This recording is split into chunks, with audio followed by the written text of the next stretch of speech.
What do you think each side is hoping to get out of today's talks? This is just the first day of very many.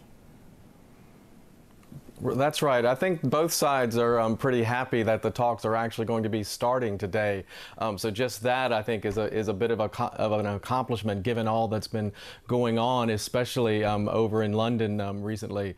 But I think they just want to put a good face on it. I think they want to have a positive start to these talks. So I think you're going to see a lot of smiles, a lot of handshakes, a lot of goodwill on both sides as they go into these highly anticipated and very important talks here in Brussels. What exactly is on the agenda for today's meeting?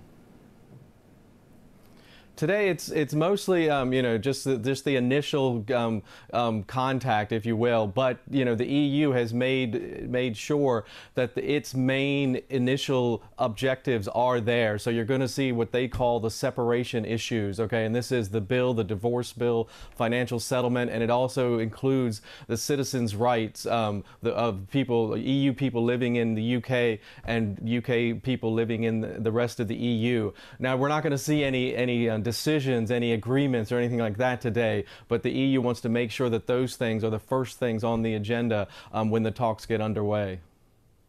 And in addition to the election debacle, of course, Jones, Theresa May also faces other domestic problems. What does all that mean for how the Brexit talks will start?